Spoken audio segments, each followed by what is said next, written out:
Good morning, students. It's the time for the Gayatri Mantra. Please fold your hands and close your eyes.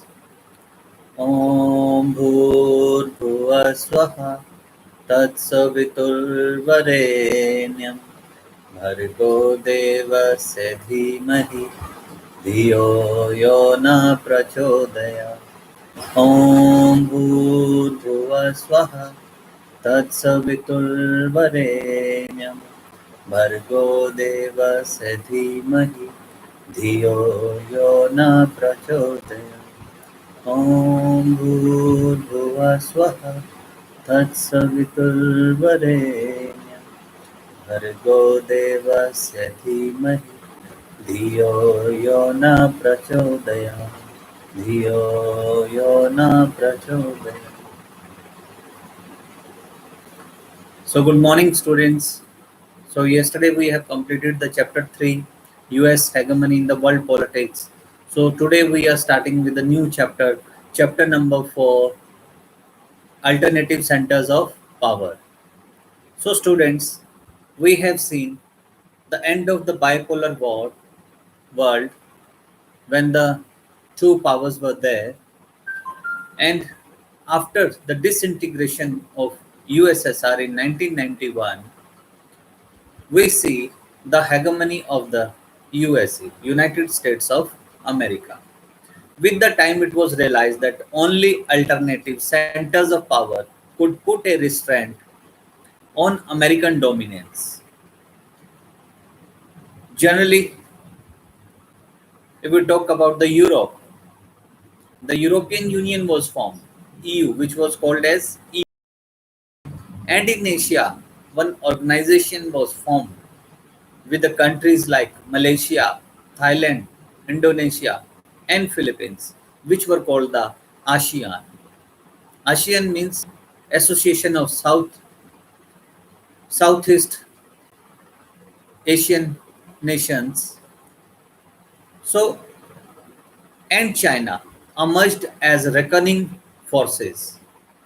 Both these organizations have evolved as regional solution to their historical animosities and weaknesses, and they have tried to remove their past rivalries. They came together to oppress, to oppose the US hegemony. Both EU and ASEAN have emerged as alternative institutions and have built conventions that develop a peaceful and cooperative regional order leading to growth of these countries into prosperous economies. These countries came together, cooperating each other, cooperating each other, moving hand to hand and making their economy strong. They moved ahead. And in addition, European Union and the ASEAN, we see one more country. In addition, the growth of China into an economic giant has also affected the world tremendously. China also became a giant power. All the three together, EU, ASEAN, and China, are likely to emerge as alternative centers of power in the near future.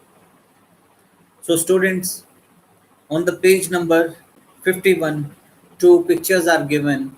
First is of all the red poster. The socialist road is the broadest of all.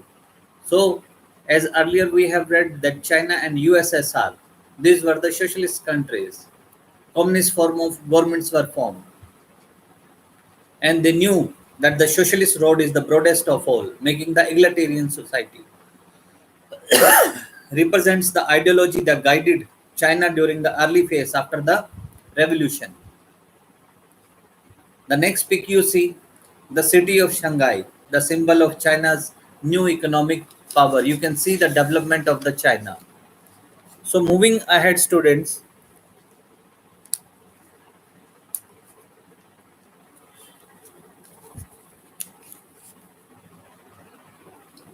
now we will study about the European Union.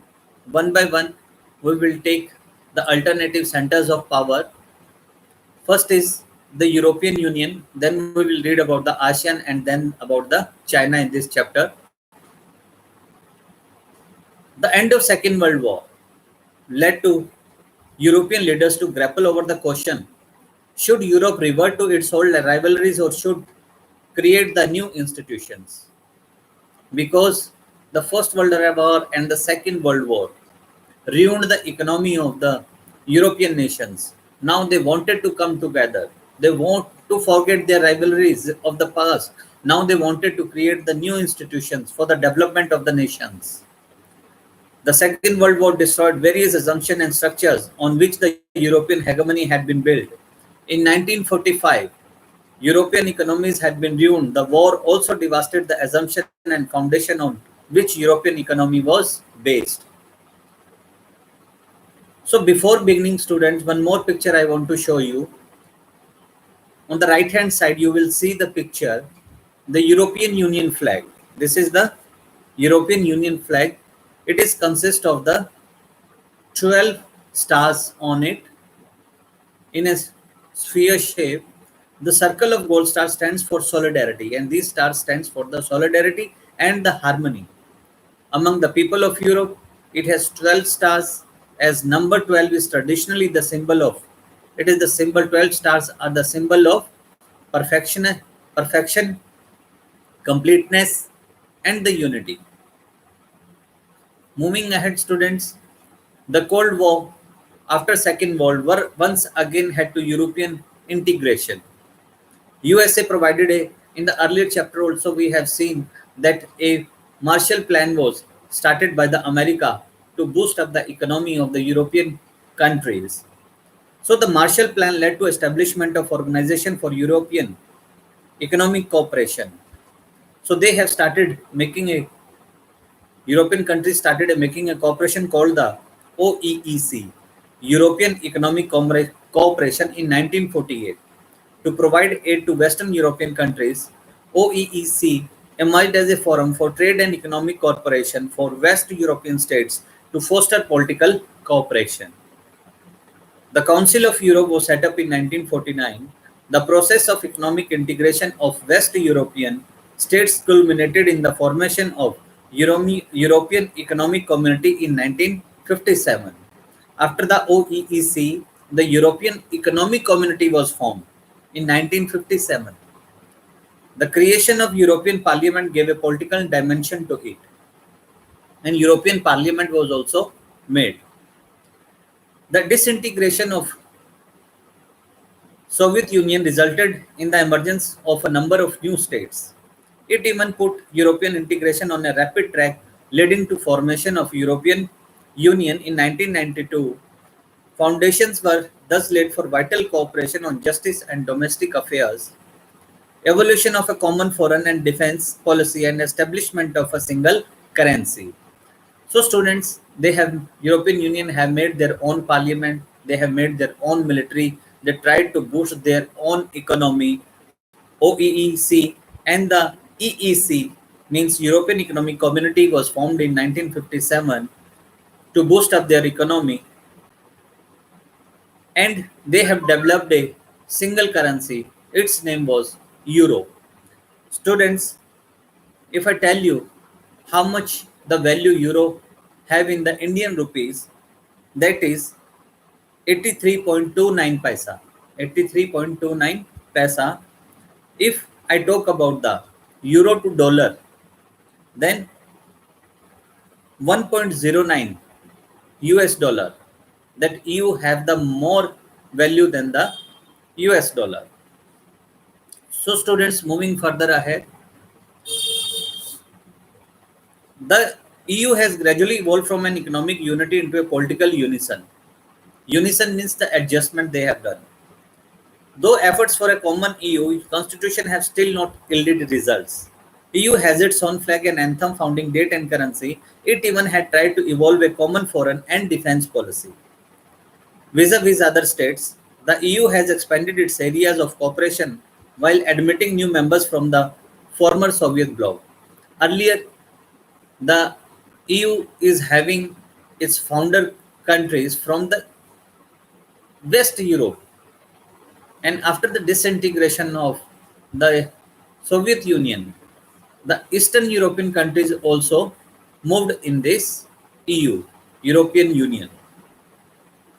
The EU has expanded its areas of cooperation while admitting new members from the former Soviet bloc.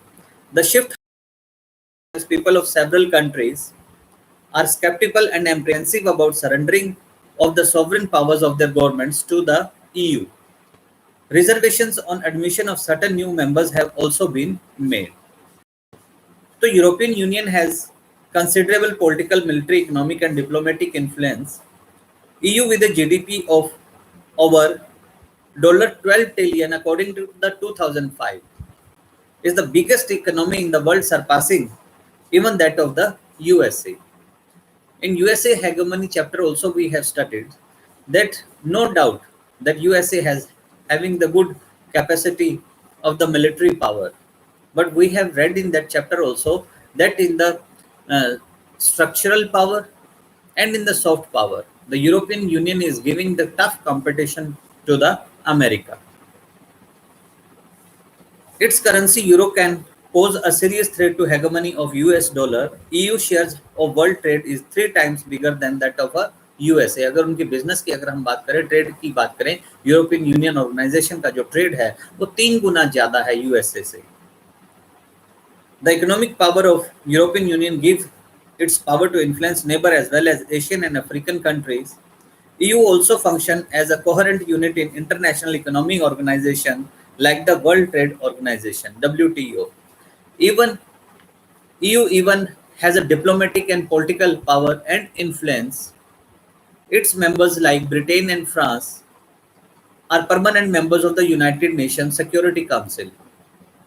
Several non-permanent members of United Nations Security Council are also from EU. This has enabled EU to influence even US policies such as the US policy on Iran's nuclear program, EU's usage of economic investment negotiations and diplomacy have been better than its use of military force or coercion. This can be clearly seen in its dealings with China on issues of environmental degradation and human rights. So EU is working in all the spheres. It is a member of the United Nations. It is giving aid to the International Monetary Fund, to the World Bank. So it's dealing with the China issues like environmental degradation and human rights. So students, in a small span, European EU countries had put a great pressure on the hegemony of the United States of America. And next in the right hand side, you will see the map, the European Union map. In this, you will see the older members of the European Union map, which are from the west side, and the new members after the disintegration of the USSR. The eastern country also got the membership in the European Union. So you can see the map on the page number 53. Then next is the timeline. It is very important to see the timeline of the European integration. If I talk about the 1951 April, 6 West European countries, France, West Germany, Italy, Belgium, the Netherlands and Luxembourg, signed the Treaty of Paris. In your book, you will be seeing, if you are having the books, it is written Treaty of Parco. It is not the Treaty of Parco, it is a Paris. You can amend it. Treaty of Paris established the European Coal and Steel Community, which is known as ECSC. Then in 1957, March 25, these 6 countries signed the Treaties of Rome establishing the European Economic Community, which is known as EEC, and the European Atomic Energy Community. And in 1973 January, Denmark, Ireland and the United Kingdom joined the European Union. Then 1979 June, first direct elections to the European Parliament. 1981 January, Greece joins the EC. 1985 June, the Schengen Agreement abolished border controls among the EC members. Then 1986 January, it is written Parco, but you have to amend it. It is a Paris. It is not a Parco, it is a Paris. It is a misprint, Sarveer. So 1986 January, Spain and Portugal joined the EC. After that, in 1990 October, we see the unification of Germany.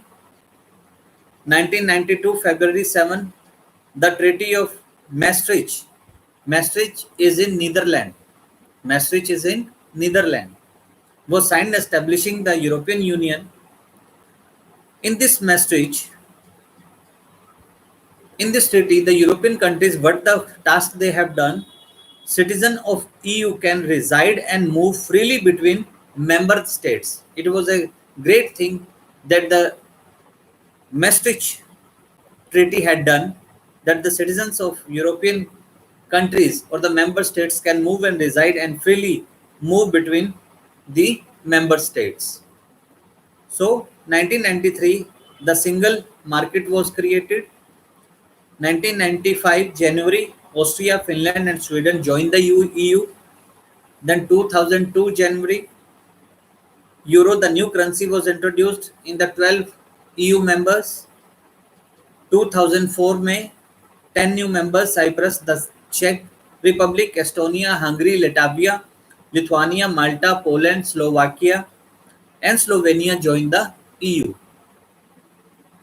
Students in 2007 January, Bulgaria and Romania joined the EU. Slovenia adopts the euro. And students, if I talk about the Britain,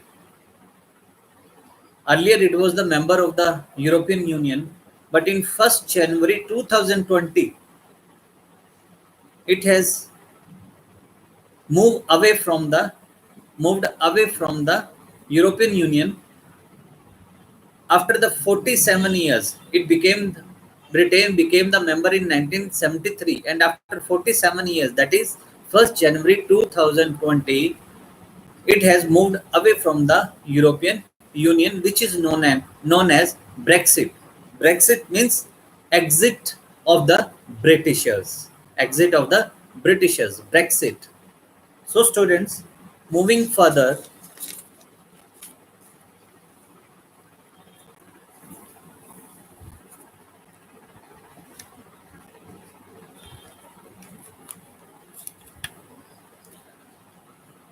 now we have seen the European Union is having its own military forces, and these forces are second to the USA. Its defense budget is also, if we collectively see, the European Union military budget is also second only to US. Two EU members, Britain and France, have over 550 nuclear warheads and arsenals. EU is even the second largest source of space and communication technology. EU Brexit, Brexit, moving of the British from the exiting from the EU is called the Brexit. Brexit, Brexit. So Britain and France over 50 nuclear warheads and arsenals. EU is even the second largest source of space and communication technology. EU as a supranational association has been able to exert influence in economic, political, and social areas. However, at times many EU states are even at loggerheads in relation to foreign and defense policy. Here we can cite the example of Iraqi invasion, where Britain and several newer members of EU joined the US-led coalition of willing. In the chapter third in the USA, we have seen the enduring freedom, Iraq invasion, and these European countries, these were known as the willing nations. They helped the USA in the coalition and making the attack on the Iraq. Certain parts of Europe are even skeptical about EU's integrationist agenda. Here we can cite the example of former British Premier Margaret Thatcher, who kept UK out of the European market. Likewise, the Maastricht Treaty and adoption of euro as common European currency have been opposed by Denmark and Sweden. This has put restrictions on EU's ability to act on issues related to foreign affairs and defense policies. Nevertheless, EU is a role model for an alternative to US hegemony in the near future. So, students, we see that European Union was made by the Eastern and Western European countries. They moved together, they made their own parliament, they have their own anthem, they have their own flag, they have their own military, they are boosting their economy with helping each other, moving with mutually and cooperation, they are moving ahead. So, students, the first today that we have studied is the alternative centers of against the US hegemony. So, students, this much for today. Thank you and have a nice day.